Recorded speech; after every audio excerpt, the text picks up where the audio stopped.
성경 66권 모든 말씀을 단 한 단어로 요약한다면 뭘로 할 수 있을까요? 맞습니다. 사랑입니다. 사랑은 모든 선한 말들을 다 포함하는 것이고, 선한 것만 포함하는 게 아니라 공의도 포함하고 있는 말씀이에요. 하나님은 사랑이시고 우주 만물을 사랑하시고 인간은 더더욱 사랑하시고 사람들에게 서로 사랑하라는 말씀을 하셨어요. 사실 우리나라에 육법이라 그러죠. 민법, 형법, 민사소송법, 형사사법권 등등 해가지고 6가지 법이 있는데, 법을 국회에서 계속 만들고 있고 셀 수 없이 많은 법이 있어요. 성경에도 구약에 613가지의 율법이 있습니다. 그런데 그 모든 것들이 다 있어도 인간은 죄를 지어요. 그런데 그 모든 것이 다 없어도 사람의 마음속에 사랑이 있다면 율법은 필요가 없어요. 죄를 지을 수도 없어요. 사랑하는 사람에게는, 사랑하는 대상에게는 내 모든 것을 주어도 아깝지 않고 나를 기꺼이 희생할 수가 있어요. 그래서 하나님은 서로 사랑하라, 그렇게 우리에게 말씀하셨습니다. 그런데 이 사랑이라는 것이 의지로 가능할까요? 내가 사랑해야지 한다고 사랑이 됩니까? 사랑에 대해서 아무리 많이 배워도 사랑이 되는 게 아니에요. 상대방에게 사랑의 조건을 찾아서 그 사랑의 조건이 100가지가 되고 1000가지가 되어도 온전히 사랑할 수는 없어요. 그냥 사랑은 그냥 사랑하는 겁니다. 조건 때문에 하는 것도 아니고 가르쳐서 하는 것도 아니고 내 마음속에서 그냥 우러나올 때 그냥 사랑이 되는 거예요. 어떤 드라마에서 어떤 총각이 처녀를 엄청 좋아하는 거예요. 그런데 그 총각은 재벌집 아들이고 처녀는 호르몬이의 아주 가난한 집 딸이에요. 그래서 총각이 자꾸 이제 대시를 하니까 처녀가 불안한 거예요. 아니, 나같이 아무것도 없는 사람에게 왜 자꾸 다가오는지. 계속 좋아한다고 얘기하는데 안 믿으시는 거예요. 도대체 왜 나를 좋아하냐고. 그랬더니 이 총각이 당신이 이래서 내가 당신을 좋아하고 또 저래서 좋아하고 10가지 20가지 대면에서 마지막에 당신이 예뻐서 좋아하고 그런 얘기를 했어요. 그런데 아가씨는 그 말이 안 믿으시는 거예요. 그러다가 마지막에 이 총각이 아가씨에게 그렇게 얘기했어요. 내가 당신을 좋아하는 것은 조건 때문이 아니야. 그냥 좋으니까 좋은 거야. 사랑은 그냥 사랑하는 마음이 우러나서 그냥 사랑하는 거예요. 그런데 성경에는 우리가 사랑할 수 있는 대상만 사랑하라고 하지 않고 사랑할 수 없는 대상, 특히 원수까지도 사랑하라, 그렇게 말씀하고 있어요. 구약의 핵심도 너는 마음을 다하고 뜻을 다하고 성품을 다하여 하나님을 사랑하라. 내 이웃을 내 자신과 같이 사랑하라. 예수님은 내가 너에게 오늘 성경 말씀 새 계명을 주노니 서로 사랑하라. 내가 너에게 주는 계명은 딱 한 가지다. 서로 사랑하는 것이다. 그렇게 말씀하고 있어요. 그래서 사랑은 가장 강력한 힘이고 능력이고 세상을 변화시키는 원동력이에요. 사람이 사랑으로 감동을 받을 때 변화가 일어납니다. 위협이나 폭력이나 제재나 감옥에 간다 해도 변화가 안 일어나요. 근데 사랑으로 감동을 받은 사람들은 변화가 일어나는 거예요. 예수님은 사랑으로 모든 것을 이루셨어요. 마지막에 내가 다 이루었다고 말씀하실 때 무엇으로 이루었느냐? 사랑으로 모든 것을 이루신 줄 믿습니다. 예수님이 십자가 위에 못이 박혔을 때 밑에 있던 사람들이 얘기했어요. 당신이 하나님의 아들이면 내려와 봐. 기적을 행해 봐. 당신이 진짜 하나님의 아들이면 당신을 못 박아 죽이는 이 사람들에게 뭔가 어마어마한 능력을 행해서 이들을 그냥 다 죽이든지 그런 표적을 보여봐. 그럼 우리는 당신을 믿어줄게. 이렇게 얘기했어요. 근데 예수님은 자기를 못 박는 자들을 향해서 이렇게 합니다. 아버지, 저들의 죄를 용서해 주십시오. 저들은 자기들이 하는 짓이 뭔지도 모르고 하고 있어요. 실제로 그래요. 제가 이게 살아보니까 사람들은 자기가 하는 짓이 뭔지도 모르고 못된 짓을 많이 하더라고요. 그 뭔지도 모르고 하는 거야, 사실은. 어린아이들이, 여러분, 사람들 어린아이들은 무조건 착하다고 그러는데 가장 이기적일 때가 어린아이 때예요. 어린아이 때는 자기밖에 몰라요. 엄마가 바쁘고 힘든 그런 거 전혀 고려 안 해줘요. 배고프면 울고 똥 싸도 울고 아파도 울고 그냥 오로지 자기 중심적이에요. 그래서 애들이 뭘 압니까? 그냥 아무것도 모르잖아요. 예수님은 그냥 자기를 못 박는 사람도 어린아이처럼 생각하시고, 그래, 저들이 뭘 알겠습니까? 저들은 지금 아무것도 모르고 저런 짓을 하는 거예요. 아버지 용서해 주세요. 그러면서 그들을 용서했어요. 그리고 사랑했어요. 만약에 예수님이 그때 밑에서 자기를 자극하는 사람들이 있잖아요.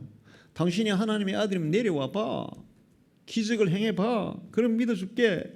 그럴 때 예수님이 정말 열 팍 받아가지고 하늘의 천사 12군단도 넘는 천사를 딱 불러다가 다 썰어버려. 그랬으면 아마 거기에 있는 모든 사람들이 한순간에 다 죽었을 것이고, 빌라도도 죽었을 것이고, 헤롯도 죽었을 것이고, 로마의 군인들이 다 죽었을 것이고, 그렇게 해서 자기를 이렇게 핍박하고 죽이던 사람들 단번에 다 썰어버릴 수가 있었어요. 자, 그런데 만약에 예수님이 그렇게 했다면 사람들이 예수님을 믿을까요? 믿을까요? 사람은 이래요. 우리가 100가지를 잘해주나요?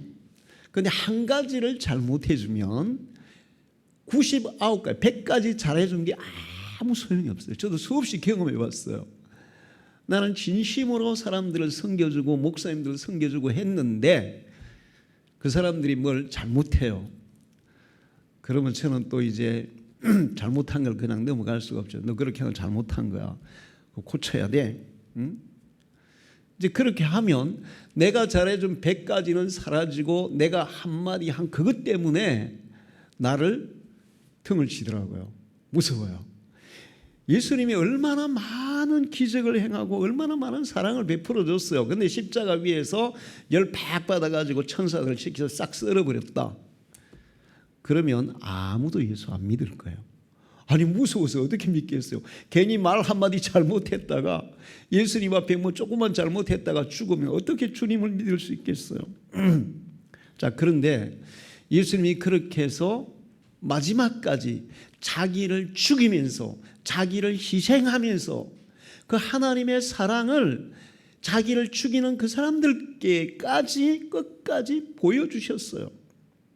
그랬더니 예수님을 십자가에 못 박은 백부장이 마지막에 예수님이 숨을 딱 거두실 때 이렇게 고백합니다.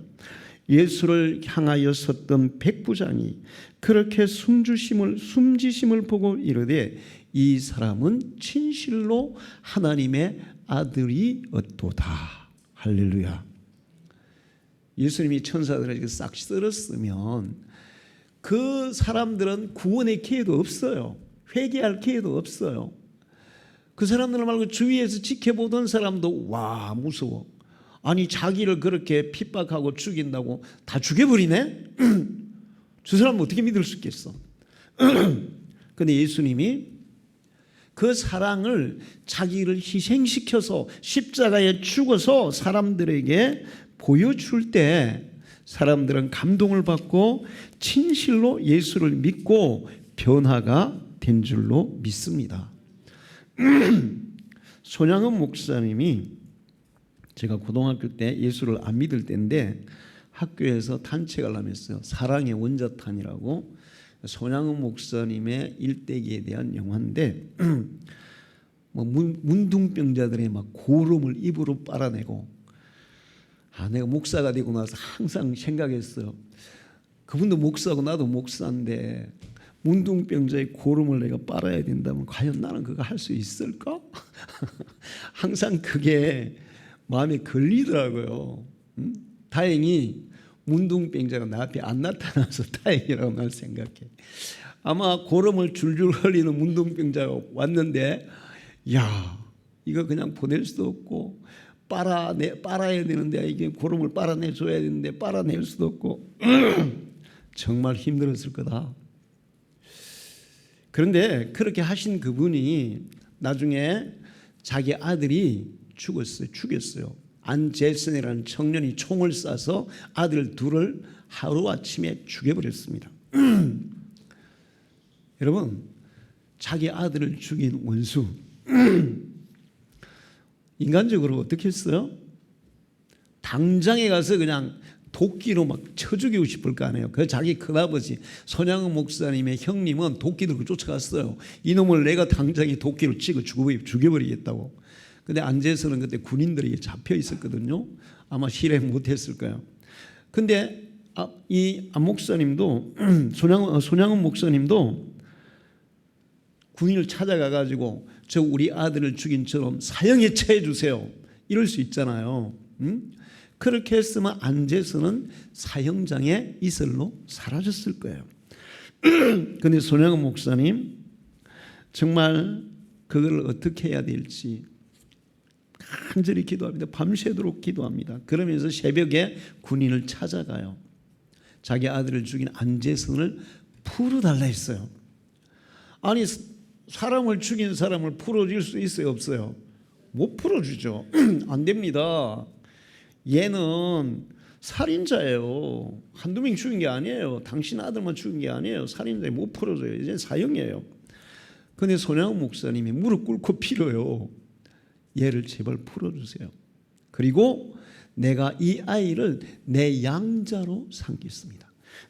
죽은 내 아들을 대신해서 내 아들로 삼겠습니다. 그렇게 하니까 군인이 풀어줬어요. 그렇게 해서 데려와서 그 사람을 용서하고 자기 양자로 삼아줬어요. 안제선은 여러분 이러면 사람이 변화가 되겠어요? 안 되겠어요? 변화가 안 될 수가 없죠. 변화가 됐어요. 회개했어요. 그리고 손양은 목사님의 아들이 됐어요. 손양은 목사님이 6.25 때 순교하고 장례를 할 때 안제선이 큰 상주가 돼서 목사님 장례를 치르고 그 아들을 안제선 씨의 아들이 이제 자라서 목사가 되고 지금은 선교사가 돼서 복음을 전하고 있어요.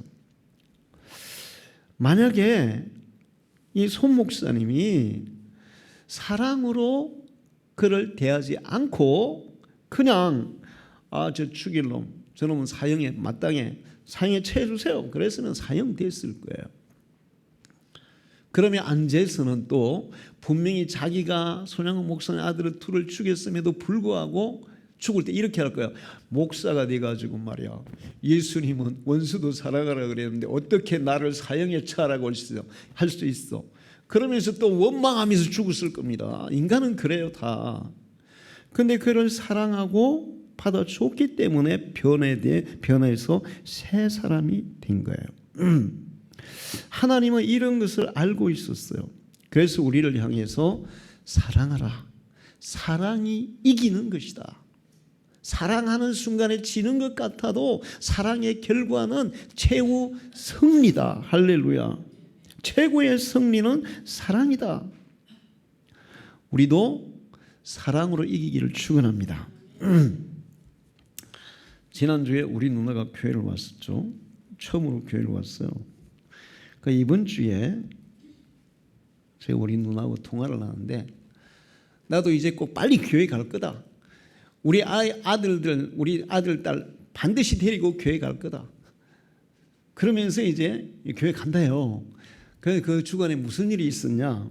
지난 수요일 날 우리 숙모님이 돌아가셨어요. 98세로 숙모님이 돌아가셨는데 장윤누가 병원에서 장례를 했어요. 근데 그 숙모님에게는 3남 3녀의 자녀들이 있었습니다. 근데 그 자녀들 6명 중에 4명이 벌써 돌아가셨어요. 막내는 초등학교 때 죽었고, 그 다음에 그 형 누나들은 뭐 벌써 돌아가신 지가 좀 돼요. 그리고 이제 남은 사람은 아들 하나, 딸 하나예요. 그런데 그 아들은 어릴 때 경기를 자주 해서 유황을 먹였대요. 근데 경기는 안 하는데 애가 약간 바보가 돼버린 거야. 그래서 어릴 때 보면 그 친구가 맨날 혼자서 실실 웃고 다니고 막 침도 질질 흘리고 막 그랬어요. 야, 그 저는 어릴 때 나보다 1살 어리거든요. 제가 사랑구실 하겠나 항상 이제 걱정됐어요. 사촌 동생인데. 근데 점점 크면서 이제 좀 좋아지더라고요. 그래가지고 그 지금 살아있는 여동생, 그 여동생 남편이 창원의 그 농기계 회사에 다녔거든요. 그래서 농기계 회사에 취직을 시켜가지고 이제 그 얼마 전에 정년 은퇴를 했습니다.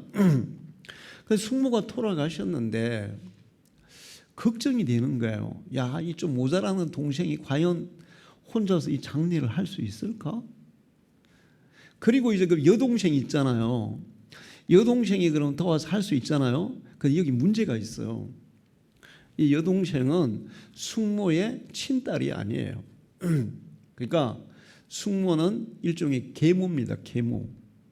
근데 나는 이번에 장례를 치르고 나서 여동생하고 통화하면서 그 어릴 때 서름을 처음으로 나한테 고백을 하더라고요.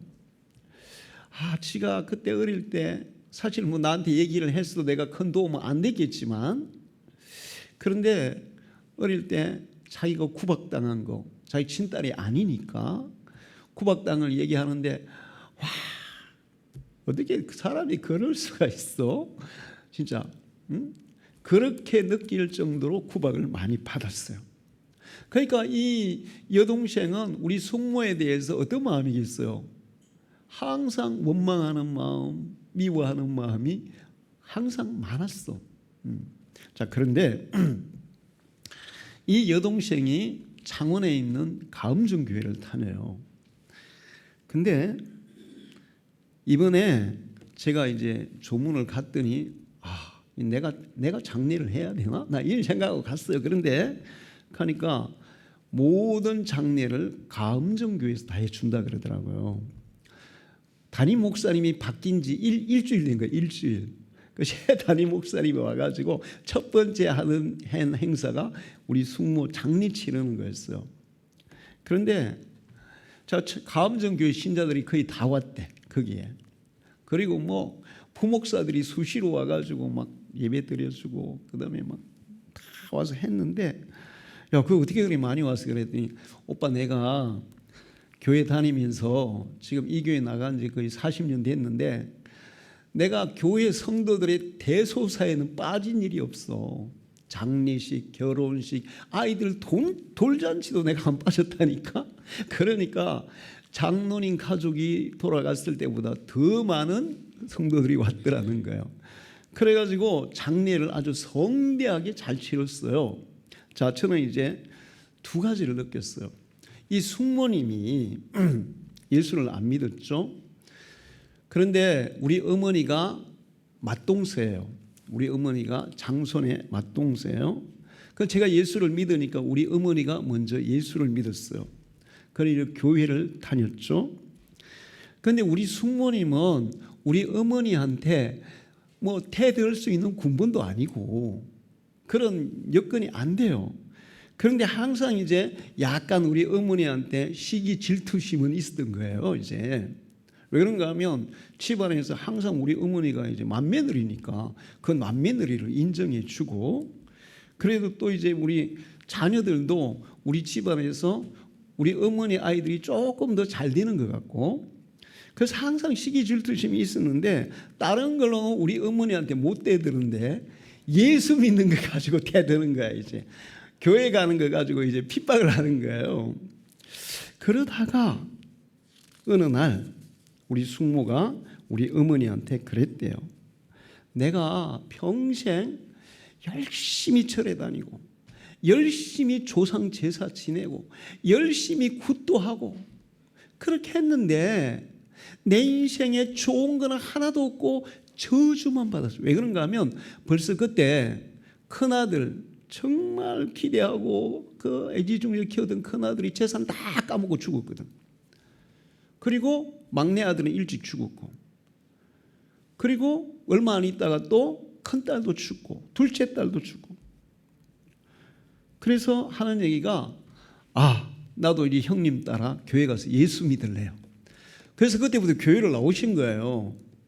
저는 마지막 장례를 치를 때 그래도 마지막에 교회를 다녀서 하나님이 교회에서 그렇게 성대하게 장례를 하게 하셨다. 이제 저는 그렇게 믿어요. 그리고 이제 우린 사촌 동생이에요. 장례를 다 치르고 그리고 이제 조의금이 나왔잖아요. 여러분 보통 이제 장례 치르면 조의금을 어떻게 합니까? 누구 이름으로 조의를 했는지를 해가지고 그거 가지고 형제들이 다 나누잖아요. 근데 이제 여동생 이름으로 조의금이 제일 많이 했어요. 근데 여동생이 그랬어요. 나는 조의금에서 한 푼도 안 받아갈 거야. 응? 나한테는 한 푼도 주지 말고 자기 이제 오빠죠. 좀 모자라는 오빠가 다 하고 그 다음에 조카들이 조금 어려운 애들이 있는 거야. 아버지가 일찍 돌아간 조카들이 좀 어려운 거야. 그래서 저 조카들에게 좀 100만 원씩이라도 다 줘라. 그래가 다 갈라줬다는 거예요. 그러면서 이제 그 우리 사촌 동생이 내가 그동안에 제 친어머니 아니라도 어머니잖아요. 그 어머니에 대한 미움이 있어서 항상 죄책감이 있었다. 응? 사실 예수 안 믿으면 죄책감 느낄 것도 없어요. 왜 그런가 하면 얼마나 구박을 받았는데 진짜 막 어릴 때 중학교 다닐 때 지 오빠한테는 아침에 새로 지은 밥 주고 자기는 식은 밥 먹고 교회 학교 보내고 아니 도대체 이게 뭐예요 도대체. 그러니까 막 그게 얼마나 쌓였겠어요. 그러니까 예수 안 믿었으면 그래 내가 미워하는 건 당연해. 나를 저렇게 그냥 구박하고 뭐 학교에서 뭐 달라 옛날에 월세금 이거 내라 그러잖아요. 자기 아들은 주면 자기는 안 주고 그래서 자기가 울면서 학교까지 걸어갔다고. 내가 그 얘기를 듣는데 가슴이 막 짠한 거예요. 아이고 그냥. 그래서 자기가 미워하는 게 어떻게 보면 예수 안 믿으면 미워하는 게 당연하다고 생각해. 그리고 이제 숙모가 들어갈 때 그래 네가 뭐 잘못해가지고 그렇게 뭐 그렇게 하는 거니까 난 상관없어. 그냥 알아서 너서 다 장례해 난 안 갈 거야. 이럴 수도 있어요. 그런데 자기는 항상 숙모에게 미워했던 마음에 대해 죄책감이 있었다는 거예요. 이게 예수 믿는 사람 마음이에요. 할렐루야. 그리고 마지막에 그 장례를 할 때 정말 잘해서 주님 앞에 올려드리고 싶었대요. 그렇게 해서 그거를 한 거예요. 그런데 우리 누나가 그 얘기를 다 들었고 그 과정을 다 지켜봤어요. 그러면서 우리 누나가 나한테 하는 얘기는 뭐냐 하면 예수 믿는 사람들은 생각하는 게 달라. 마음 자세가 달라. 사는 방식이 달라. 삶의 차원이 달라. 그러니까 인생을 살아가는 삶의 방식이나 차원이나 생각하는 거나 이런 게 우리 사촌들이 안 믿는 사람 많거든. 다르다는 거야. 완전 다르다는 거야.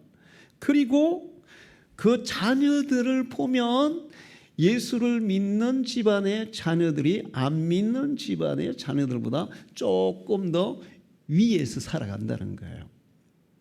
그러면서 자기도 이제 곧 교회 갈 거라고, 이제 반드시 교회 갈 거라고, 예수 믿을 거라고, 자기 자녀들을 꼭 데리고 교회 가서 예수 믿게 하겠다고 그런 얘기를 하길래 제가 그 얘기를 들으면서 생각한 게 뭐냐 하면, 이거야말로 사랑의 승리다, 이런 생각이 들었어요. 할렐루야. 사랑의 승리예요. 만약 그 동생이 예수님의 사랑을 몰랐다면 그냥 계속 미워하고 살았을 것이고, 아마 장례식에도 안 올 수도 있어요. 그냥 잘 죽었다, 막 그럴 수도 있어요. 근데 그동안에 자기 마음속에 있던 미움에 대해서 항상 죄책감이 있었고, 그 다음에 하나님 앞에 그 회개했고, 그러면서 이제 마지막이라도 내가 이거를 잘 해드려야 되겠다, 그런 마음이 바로 예수의 사랑이 그 속에 담겨져 있기 때문에 그런 줄로 저는 믿습니다. 우리 창립 기념주일에 안성준 씨가 처음으로 교회를 나왔어요. 근데 이 안성준 씨는 어떤 사람이냐면, 처음에 우리 교회를 개척할 때 반대를 계속 하셨던 분. 그러니까 우리가 이거 이제 동네 사람들한테 다 동의를 받아가지고 공사를 시작했어요. 근데 안성준 씨만 끝까지 반대했거든. 그래서 공사 시작했는데 맨 사무소가 뒤집는 바람에 이제 허가가 취소가 됐어요. 그래서 제가 이제 그 무축산에 가서 막 금식하고 기도하고, 그리고 40일 작정 기도하고, 제 마음은 어떤 마음이냐 하면, 안성주 씨가 교회를 반대하지만 저분도 전도 대상자고 예수 믿어야 될 사람이다. 저분을 실족시키면 안 된다.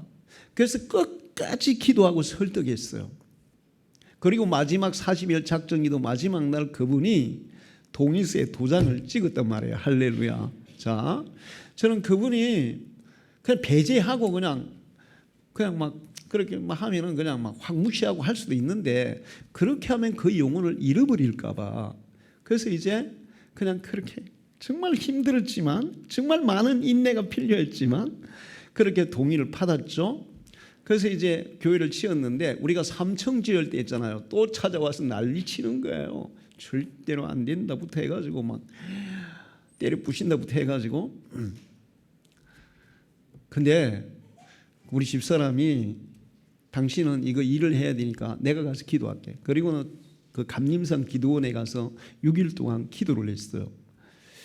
근데 그때가 가을이었거든요. 10월 달 중순경이에요. 감림산 기도원 숙소가 추웠나 봐. 그래서 기도하다가 이렇게 약간 이 반이 이렇게 마비가 된 거예요. 반에 마비 증세가 온 거예요. 그래서 그 후유증이 지금까지도 사실은 남아 있어요. 그렇게 해서 기도하고 설득하고 해가지고 동의 받아가지고 이거 지은 거예요.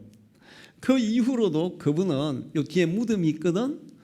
무덤에 올 때마다 나한테 시비를 걸어요. 올 때마다 시비를 걸어요.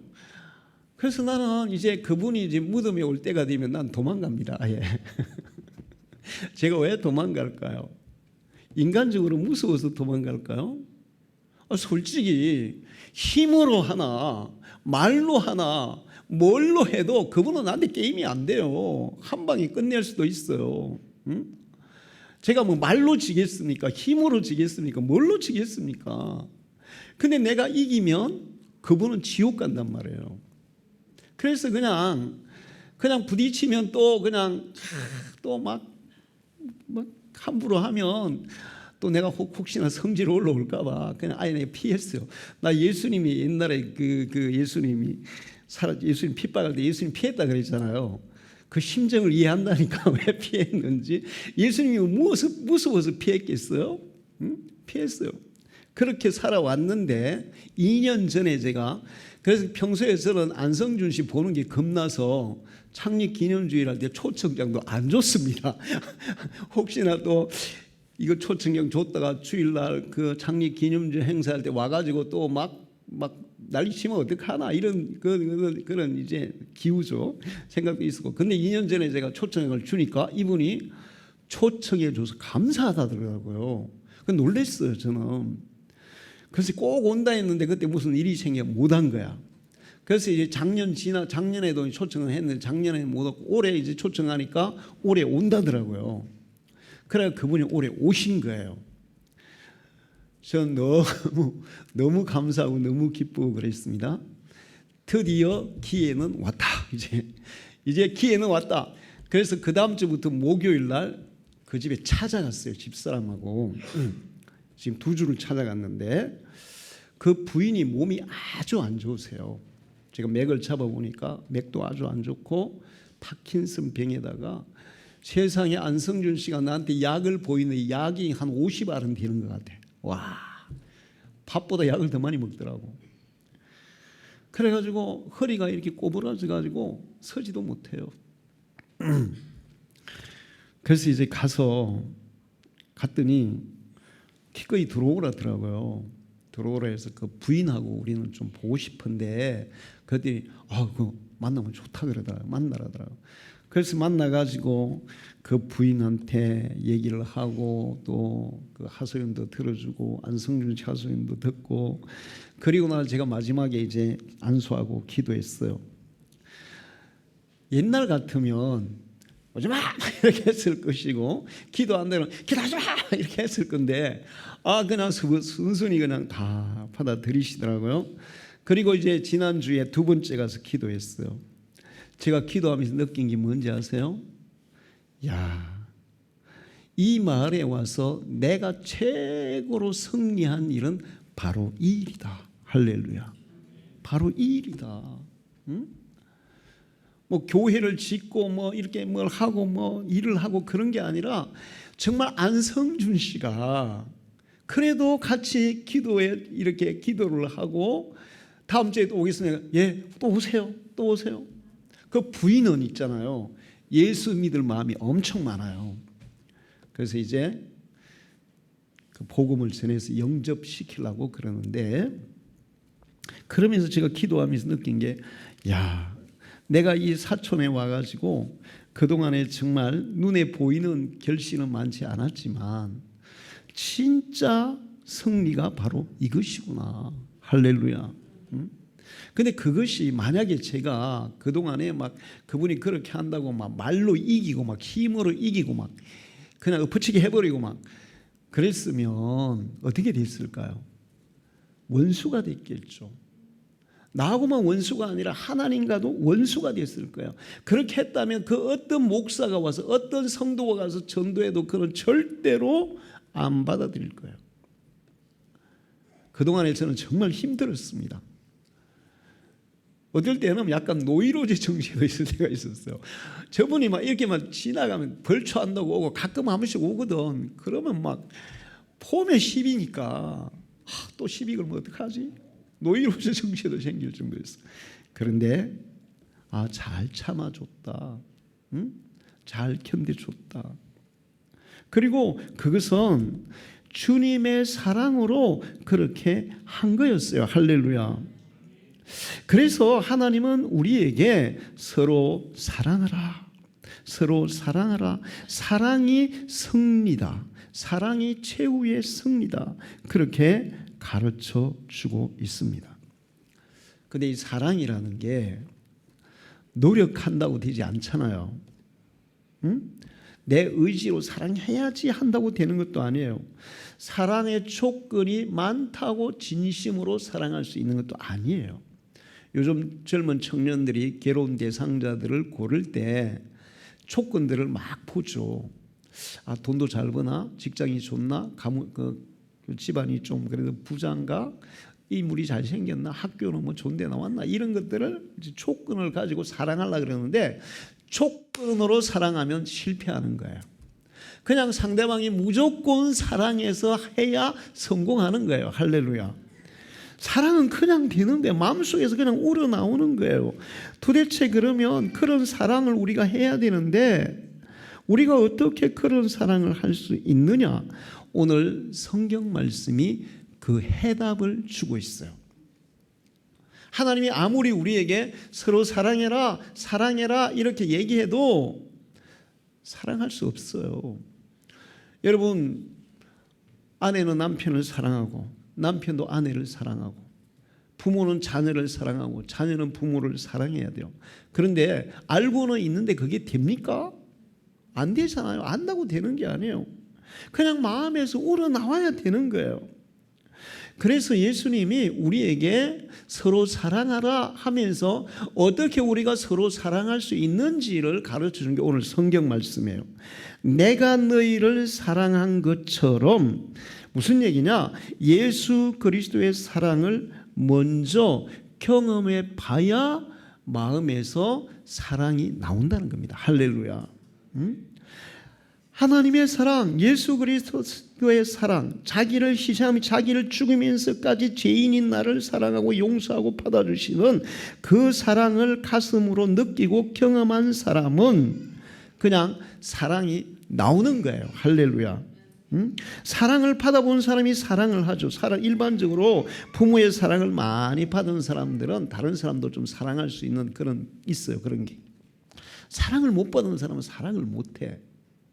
그런데 하나님의 큰 사랑, 너무 그 엄청난 사랑을 가슴에 한번 경험해 본 사람은 우리 마음에서부터 그 사랑이 솟아나는 거예요. 할렐루야. 내가 너희를 사랑한 것 같이, 이게 비결입니다. 예수 그리스도의 사랑이 우리 속에 부어졌을 때, 예수의 사랑이 내가 먼저 경험되어졌을 때, 그때 우리 속에서 사랑이 샘물처럼 솟아나게 될 줄 믿습니다. 자, 그러면 그 예수의 사랑이 우리 속에 부어져야 되잖아요.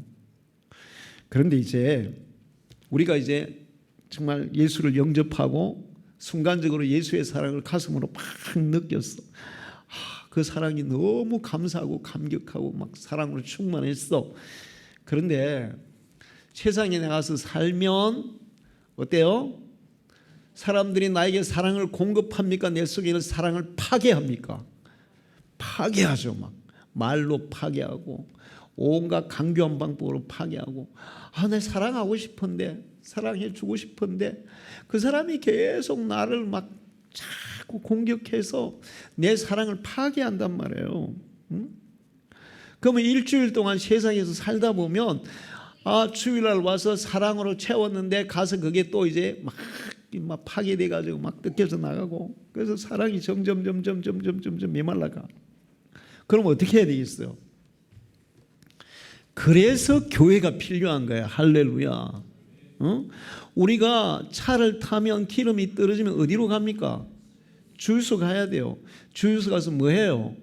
기름을 넣어야죠. 그러면 또 차는 굴러가게 돼 있어요. 충전소 가서 전기를 다시 충전해야죠. 그러면 차는 다시 굴러가게 돼 있어요. 우리가 교회를 나오는 것은 교회에 나와서 기도하고, 교회에 나와서 예배하고, 교회에 나와서 찬양하고, 교회에 나와서 하나님의 말씀을 듣는 중에 하나님은 우리 속에 하나님의 사랑으로 충전시키는 줄로 믿습니다. 할렐루야. 그렇게 우리는 충전을 받아서 또 세상에 가서 또 사랑으로 또 살아가고, 또 사랑이 점점 고갈되고 메말라가면 또 주일날 교회 와서 또 사랑으로 충전하고. 그래서 주일날 교회 오는 것은 하나님의 사랑으로 충전해서, 여러분 사랑의 힘은 강력해요. 나를 아무리 헐뜯는 사람도 용서할 수 있는 능력이 사랑의 힘에 있어요. 할렐루야. 세상이 힘들고 고통스러운 것들도 극복하는 능력이 사랑의 힘에 있어요. 할렐루야. TV 선전 나 굉장히 재미있고 실감나더라고. 아가씨 때는 수박 한 통도 못 들었는데 엄마가 되니까 아기하고 유모차가 벌쩍벌쩍 들어서 옮기더라고. 이게 사랑의 힘이에요. 제가 여러분이 많이 얘기했죠. 사촌에 어떤 할머니 한 분이 있는데 손주가 태어나서 아들이. 근데 그 손주 덩치가 어릴 때부터 엄청 커요. 4kg 이상으로 태어났어요. 그 돌 지나니까 얘는 한 12, 15kg 막 이렇게 되는 것 같아요. 근데 할머니가 그 맨날 업고 있는 거예요. 허리도 안 좋다면서. 허리가 안 좋다면서. 그래서 할머니 허리도 안 좋으신데 왜 손주 업고 있어요? 그냥 좋아. 할렐루야. 뭐예요? 사랑하니까. 사랑하니까. 그거 만약에 5kg짜리 돌을 얻고 있어 보세요. 그거 1분이라도 얻고 있겠어요 그게? 응? 사랑의 힘이 그렇게 위대한 거예요. 여러분이 교회에서 하나님의 사랑으로 충전을 받고 세상에 나가면 그 사랑의 힘으로 세상을 이기고 모든 것을 이기게 될 줄 믿습니다. 자, 그리고 마지막은 사랑의 능력과 가치를 알아야 돼요. 사랑이 얼마나 중요한 것이, 얼마나 능력 있고 얼마나 소중한지 이 가치를 알아야 우리가 사랑을 실천할 수 있어요. 하나님의 말씀을 듣고 성령의 감동을 받고 그러면서 정말 사랑이 좋은 거구나. 내가 사랑하고 싶지 않고 하기 싫은 순간에도 그래, 사랑하면 결과가 너무 좋아질 거야. 그 사실을 알고 그래서 때로는 의지적으로도 그냥 사랑을 실천하는, 사랑하는 행동을 실천하는, 그것이 사랑의 가치를 알 때 가능한 거예요. 여러분이 만약에 어떤 이런 행동을 했을 때 여러분에게 경제적으로 뭐 한 10억의 이익이 온다면 하고 싶지 않아도 할까요? 안 할까요? 하겠죠. 이영자가 그런 얘기를 했다는데 정말 그 얘기 너무 감동적이에요. 자기는 한 가지를 얻기 위해서 100가지 싫은 것도 했다는 거예요. 이게 얻는 게 너무 분명하니까 그것을 얻기 위해서 싫은 것 100가지도 했다는 거예요. 하고 싶지 않아요. 근데 사랑의 가치를 알았어. 힘을 알았어. 능력을 알았어. 와, 사랑은 정말 위대한 거야. 알았어. 그러면 하고 싶지 않아도 우리는 하려고 할까요? 안 할까요? 하려고 하겠죠. 그래서 사랑의 가치를 알아야 됩니다. 복음성가 중에 사랑하며 살아도 부족한 날들을 미워 사는 건 주님 뜻 아니요. 미움은 남이 아니라 자기를 파멸하는 것이다. 우리 서로 사랑해요. 그렇게 하는 노래가 있어요. 사랑하면 먼저 나 자신이 행복해질 줄 믿습니다.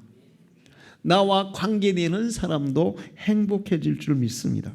사람들이 행복 찾는다고 난리인데 행복은 있잖아요. 사랑 안 하면 없어요. 그냥 사랑하면 그냥 나도 행복하고 상대방도 그냥 행복해지는 거예요. 돈을 주면 일시적으로 잠깐은 행복할 수 있지. 그게 지속적이지 않아. 그래서 사랑하게 되면 지속적으로 행복한 거예요. 사랑하면 승리하는 거예요. 사랑하면 하나님의 복을 받을 줄로 믿습니다. 사랑하는 사람이 천국 가요. 천국은 뭘로 가득 찬 세계일까요? 사랑으로 가득 찬 세계예요. 사랑하지 않는 사람은 천국에 못 들어가요. 않는 사람이 어떻게 천국에 들어가겠어요? 사랑하면 건강해져요. 할렐루야. 여러분이 보약 먹는 것보다 여러분의 마음에 사랑이 막 샘솟는 사람이라면 그 사람은 평생 건강하게 살 줄 믿습니다. 사랑하면 모든 걸 다 가질 수 있어요. 사랑하면 진정으로 만족해요. 그리고 사랑하면 그냥 저절로 웃음이 나옵니다. 할렐루야. 제가 요즘 카톡에 프로필에 우리 손주들 사진을 계속 올리잖아요. 이제 그 남에게 보여주려고 하는 게 아니고 내가 보려고 올리는 건데 요즘은 카톡이 바뀌어가지고 남도 막 보기 올라가더라고. 난 남 보여주려고 하는 게 아니라 내가 보려고 하는데 이게 제가 이제 우리 손주들 특히 이제 정은이 둘째 아들 이제 첫째들은 좀 컸다고 조금 덜해요. 근데 둘째는 그냥 걔가 울든 웃든 기든 뭘 하든 그냥 사진만 봐도 웃음이 나와. 진짜 사진만 봐도 웃음이 나와. 그러니까 제가 좀 약간 마음이 좀 이렇게 디프레이션 되면 그냥 걔 사진 봐요. 그러면 그냥 웃음이 나와. 왜 웃음이 나와요? 사랑하니까. 사랑하니까. 사실 그 아이가 우리에게 다른 거 주는 거 없어요. 근데 우리가 줘야 될 거 많더라고요. 지난 100일 때 100일 반지를 하나 사줬는데 와, 요즘 껌값이 올라가지고 엄청 부담되더라고요. 그때 지금은 얼마인지 모르는데 그때는 60만 원 했거든요. 그래서 어떻게 했냐? 제가 교단에서 받은 배지잖아요. 그거 팔아가지고 돌반지로 바꿔줬어요. 그러니까 만 원밖에 이게 교단에서 30년 근속받은 배지가 한돈짜리였나 봐.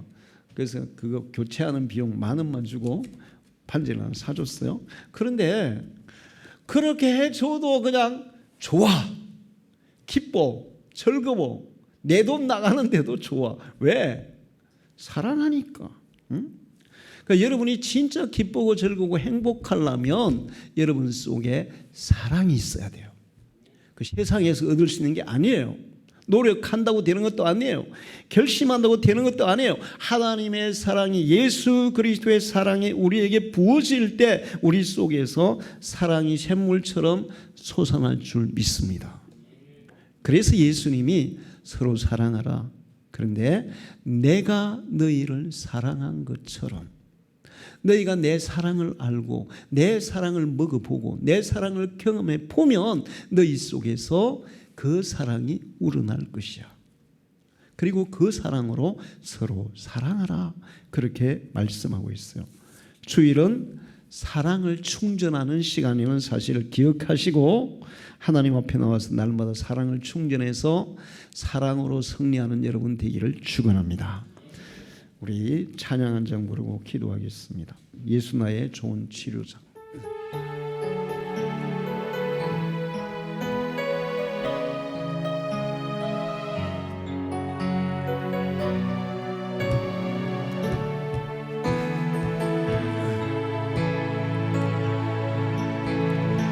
예수 나의 좋은 치료자,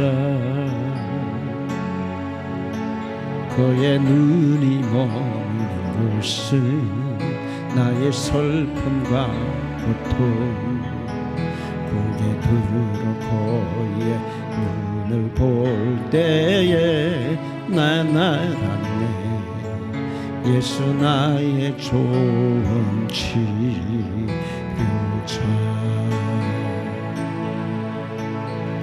예수 나의 좋은 치료자, 그의 손이 닿는 곳은 나의 상처와 아픔 영원히 행복한 눈을 나 못 줬네. 예수 나의 치료자.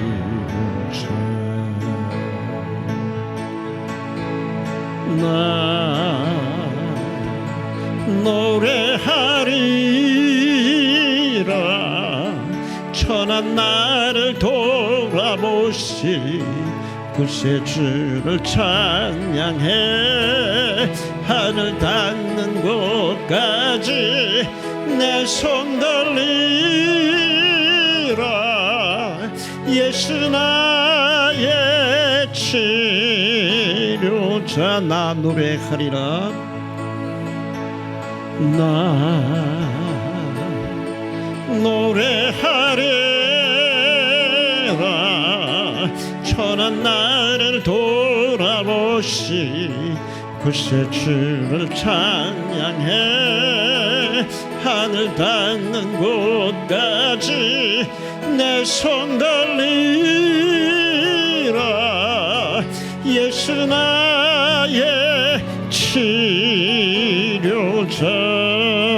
다 같이 통성으로 기도하겠습니다. 하나님, 이 시간에 내 마음의 병과 나의 마음의 고통과 나의 육신의 질병을 치료해 주옵소서.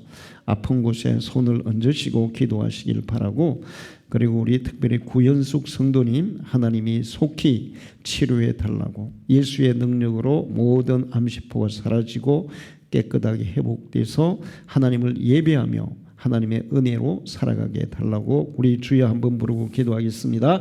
주여 할렐루야. 살아계서 역사하신 아버지 하나님 감사합니다. 오늘도 저희들을 주의 제단에 불러서 예배하게 하시며 귀한 말씀 주시고 이 시간에 저희가 합심하여 주님 앞에 기도합니다. 주님, 이 시간 치료하시는 주님을 믿습니다. 예수님은 최고의 치료자이심을 믿습니다. 우리의 마음을 치료하시고 우리의 영혼을 치료하시고 우리의 죄를 사하시고 우리의 육체도 치료하시는 주님을 믿습니다. 제가 채찍에 맞음으로 우리의 모든 질병이 치료되었다고 선포하셨습니다. 이 시간에 주님 이곳에 임재하시고 주님의 안수하사 저들의 마음의 병, 육신의 병, 감정의 병, 영혼의 병, 하나님 아버지 또 관계의 병까지 하나님 다 치료하여 주시옵소서. 이 시간에 믿음으로 아픈 곳에 손을 얹었습니다. 주님 고쳐주옵소서. 머릿속에 있는 모든 질병이 예수의 이름으로 떠나갈지어다. 모든 디스크와 또 모든 척추질환이 떠나갈지어다. 관절과 골수가 치료될지어다. 위장병 또 모든 내장에 있는 병들이 예수 이름으로 치료될지어다.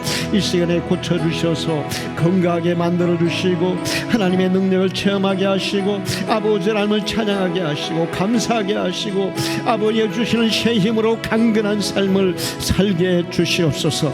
이 시간에 특별히 우리 고현숙 성도님을 기도합니다. 주님께서 그의 심령을 만져주시옵소서. 온전한 믿음을 주옵소서. 혈루병 걸린 여인과 같이 예수님의 옷자락에 붙들겠다는 그 간절한 심령으로 주님을 찾게 해주시고 의지하게 해주옵소서. 하나님 아버지 그에게 믿음을 대해 주셔서 하나님 앞에 기도하게 하시고 주님 온전히 의지하게 하시고 아버지 어떠한 상황에 흔들리지 아니하고 아버지 두려움 말고 믿기만 하라고 주님 말씀하셨사오니 아버지 그 믿음으로 주님 의지하게 해 주옵소서. 또 이 시간도 주님께서 안수해 주옵소서. 주님의 치료의 광선을 비춰주사 모든 암세포가 예수의 이름으로 떠나갈지어다.